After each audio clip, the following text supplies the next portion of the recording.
Olá, meu caro teleinternauta. Está começando para todo o sistema interplanetário conectado à internet e também pelo FIS TV, mais um Cachola.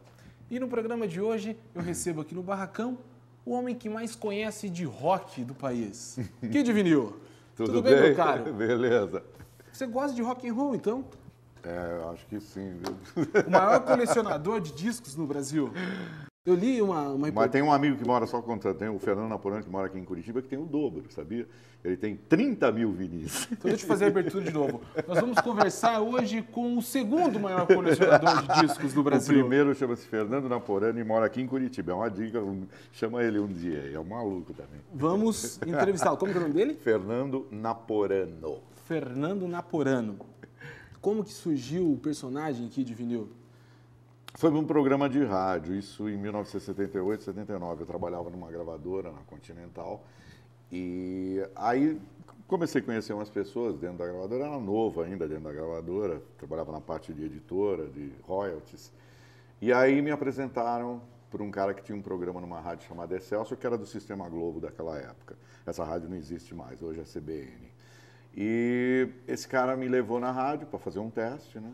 Meu nome é Antônio Carlos, no nome Antônio Carlos já tinha até um locutor brega que tinha um programa no AM que chamava Antônio Carlos. Aí o cara falou... Mas ninguém te chama de Antônio Carlos? Não, meu pai talvez. Te chama ou você nem olha para trás? Não, meu pai tem que respeitar, né?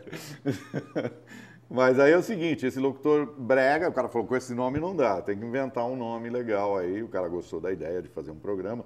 Na época era um programa de punk, new wave, final dos anos 70, começo dos anos 80. Aí... eu e um outro amigo, a gente tinha morado um tempo em Londres, feito umas coisas com a gravadora lá em Londres, e aí a gente começou a pensar em nomes de DJs ingleses. Tinha um DJ inglês que chamava Cosmo Vinil. Eu ia pôr Cosmo Vinil, mas... Do The Clash. O cara que era o... Inclusive, ele era manager e DJ nos shows do The Clash. E eu adorava o cara, eu ia nos shows do Clash, adorava os sons que ele punha para tocar, tal, que eu sempre gostei de brincar como DJ também, né? Aí, o cara... eu falei, puta, mas eu roubar o nome do cara é mal, né? Aí a gente pensou em juntar o nome, tinha um locutor da BBC também que chamava Kid Jensen. Aí a gente ficou pensando, um nome em português que soasse legal. Eu falei, então vamos colocar um pouco do o Kid, que é um engraçado, o nome, Vinil, Kid Moringueira, que tinha no Brasil, que é o Moreira da Silva. Fica uma coisa brasileira, né? E deu certo. Aí a gente falou, Kid Vinil, pronto, vira seu apelido. Aí na gravadora, até naquele dia, um cara passou um memorando na gravadora, o diretor da gravadora lá da Continental, mandou um memorando para toda a gravadora. De hoje em diante, ninguém mais chama Antônio Carlos de Antônio Carlos. De hoje em diante, o apelido dele é Kid Vinil. Tira do sarro. E aí começou a história do programa e pegou o apelido, né? Foi pegando, o programa foi ficando conhecido. Se fosse hoje, seria Kid MP3. Pô, MP3, CD. CD já era, né? Hoje tem que ser iPod. E a Verminose, como que surgiu a tua primeira banda? Era uma banda de punk, foi nessa época mesmo. Eu trabalhava na Continental, na gravadora, e o baterista, ele fazia capa de disco, né? Então a gente se encontrava todo dia na fila do cartão, batendo cartão e tal. E aí... um dia a gente conversando, eu achava o cara malucão também, uma figura engraçada, cabelo sempre pintado e tal. Aí eu perguntei, escuta, o que você faz? Tal. Eu trabalho aqui, faço capa de disco também, sou artista plástico e toco bateria. Eu falei, que legal, vamos então pensar numa banda, eu canto, toco guitarra também, vamos fazer alguma coisinha. Aí começamos a ensaiar na casa dele, sem compromisso, cantava músicas da época, Clash, Ramones, Sex Pistols... Raul Seixas, Rita Lee, Mutantes, misturava tudo, né? E aí começamos a tocar e fazer uns showzinhos na periferia, né? E a partir daí começou a história do Verminose, né? E daí... aí depois virou para Magazine, que a gente... Aí o outro guitarrista que a gente pegou não gostava do nome Verminose, achava muito escroto o nome, nojento, né? E aí falou, não, vamos por um nome mais não, que Verminose bonito. Quem deu, não sei se quem deu o nome, mas quem popularizou foi um cara da gravadora. Que falou, é muito ruim o som. Exatamente, o cara é ruim, é tosco, vamos pôr uma coisa podre, vai, isso é punk, é podre, então Verminose. Qual que foi o maior sucesso da Verminose? Não, na verdade o Verminose era um embrião do Magazine, a gente já tocava Eu Sou Boy no Verminose. Certo. Então o Soul Boy era a música que pegava mais no show, mas só que era um outro arranjo, mais tosco. E agora, meu caro teleinternauta, você vai ver Kid Vinil cantando exclusivamente... Eu Sou Boy. É ruim fazer som sem violão, mas faz uma vamos lá, palhaçada. acordo 7 horas, tomo ônibus lotado, entro 8h30, eu chego sempre atrasado, eu sou boy, eu sou boy, eu sou boy. Tá bom.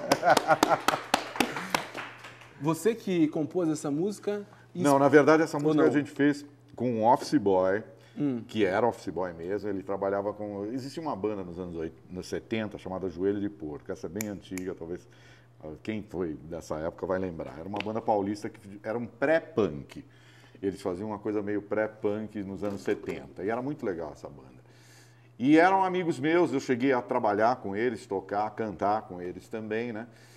E aí o office boy de um deles, que tinha um estúdio, foi onde a gente até gravou o disco, ele tinha essa letra.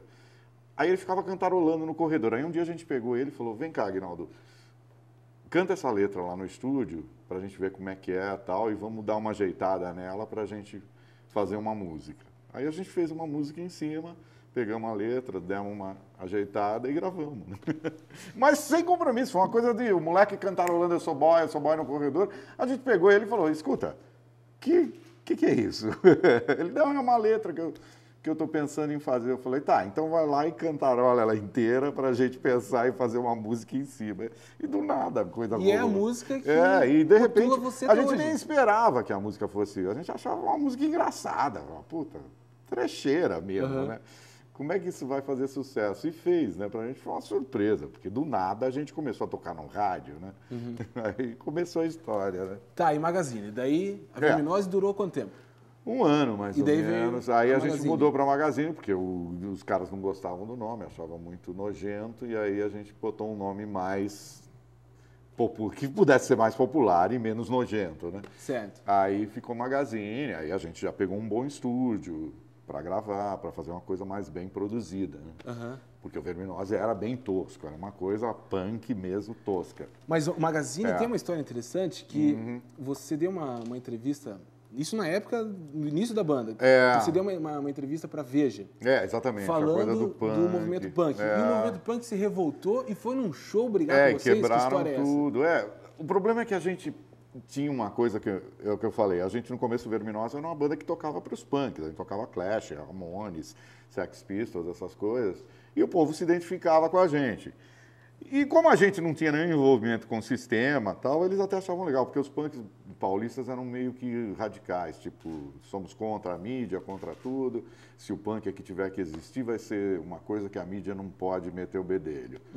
Aí eu comecei a me envolver com a mídia, já estava envolvido numa rádio do Sistema Globo, os caras iam me entrevistar, me puseram na Veja como representante dos punks. Certo. Aí os punks ficaram pé da vida, falaram, porra, qual é a dele querer ser representante de punk? Esse cara não tem o direito de falar em nosso nome. Aí no show eles foram bater boca, porque tinha aqueles líderes de movimento, era uma coisa, um movimento, eles levavam muito a sério aquilo. Aí foram bater boca comigo, falar, que líder o quê? Você não é líder de porra nenhuma, cara, sabe? E aí começou um pau mesmo, o nego jogando coisa, querendo um quebrar o outro, e a gente saiu na porrada. E aí o show acabou, quebraram todos os instrumentos, foi uma coisa maluca. E aí me juraram até de morte, tipo, se você aparecer na mídia falando alguma coisa da gente, de punk, a gente acaba com você. Eu tive que me recolher, que eu já estava jurado de morte até por esses caras. Mas além de ter assumido essa representação, divulgou alguma coisa que eles não gostaram? Não. Simplesmente eles se queimaram eu era um traidor do movimento. Entendeu? No começo eu estava envolvido com eles e de repente eu me vendi para a grande mídia. Porque para eles foi um maior absurdo eu ter virado o Magazine, ter feito uma superprodução de uma coisa que era bem tosca, que era como eles queriam. Então eles nunca aceitaram o Magazine. Era uma questão de idealismo. Certo. Mas eles eram radicais. Depois vieram até os skins, que eram mais radicais ainda. Aí a coisa já virou baixaria, né? E depois a Magazine começou a ser uma banda de New Wave. Mas isso nós vamos saber no próximo bloco. Meu caro teleinternauta, você aguarda a gente aí se você estiver assistindo pela televisão. E se você estiver assistindo pela internet, é só dar o play no vídeo abaixo que a conversa aqui com o Kid Vinil, que possui a segunda maior coleção de discos do país, já volta.